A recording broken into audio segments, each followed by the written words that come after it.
Phone ഞാൻ ഇപ്പൊ എടുത്തതേ ഉള്ളൂ അമ്മൂമ്മ. എടുത്തിട്ട് ഇങ്ങോട്ട് വരുമായിരുന്നു. കുറച്ചേരം കണ്ടിട്ട് ഞാൻ വെക്കാം പ്ലീസ്. കനകാന്റിയേ, കനകാന്റി.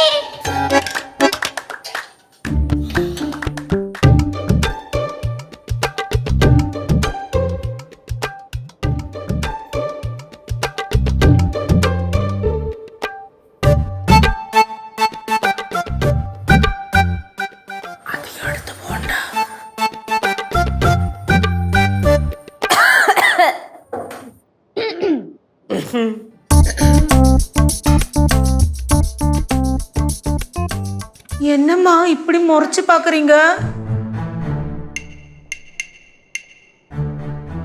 അങ്ങോട്ട് ചെല്ലാനായി.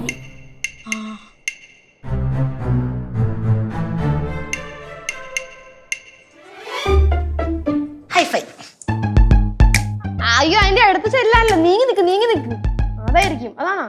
അതൊന്നും അല്ല, ഇവിടെ നിൽക്കാതെ നേരെ മധുരയ്ക്ക് പോവാൻ. അമ്മ മധുരയ്ക്ക് പോകാനല്ലേ പറഞ്ഞേ? ആ മധുരയ്ക്ക് പോയില്ലെങ്കിൽ നല്ല അടി കിട്ടുമെന്ന് ആന്റി പറഞ്ഞു. നേരത്തെ കയ്യിലടിക്കുമെന്ന്. നല്ല അടി കിട്ടും അത്രേ. ഞാനും പോണു. ഞാൻ എവിടെ പോണു? നീ ചെന്നൈ പോയിരിക്കും. അല്ലേ? ആ ഓക്കെ. അമ്മ ഫസ്റ്റ് കൂളാവ്, എന്നിട്ടുള്ള കാര്യം പറ. ശാന്തമാവും. അമേസിങ്. சமாதானம். ആ ഇനി പറ. அம்மா உங்களுக்கு நான் பால் எடுத்துட்டு வரட்டா? പാലിനായിരുന്ന എന്നാ ഇങ്ങനെ കാണിച്ചാ പോരായിരുന്നോ? എന്തിനാണ് ഇത്ര ആക്ഷൻ കാണിച്ചേ? എന്റെ അമ്മൂമ്മ ഇതൊക്കെ സിമ്പിൾസ് അല്ലേ. ഇനി പാല് വേണമെങ്കിൽ ഇങ്ങനെ പറഞ്ഞാ മതി കേട്ടോ. ഇതൊന്നും അറിയാണ്ടാണോ മൗനവ്രതം എടുത്തത്? സൂപ്പർ.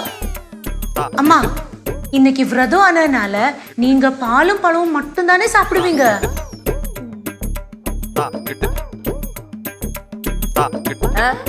അമ്മൂമ്മ മാത്രമല്ല നമ്മളെല്ലാവരും തന്നെ കഴിക്കണമെന്നോ? നടക്കൂല. അല്ല അമ്മൂമ്മ മാത്രല്ലേ മൗനവ്രതത്തിൽ. അപ്പൊ അമ്മൂമ്മ മാത്രം വ്രതം നോക്കിയാ പോരെ? പാലും പഴം മാത്രം എന്നൊക്കെ പറഞ്ഞ വിശപ്പടങ്ങൂല അമ്മമ്മ.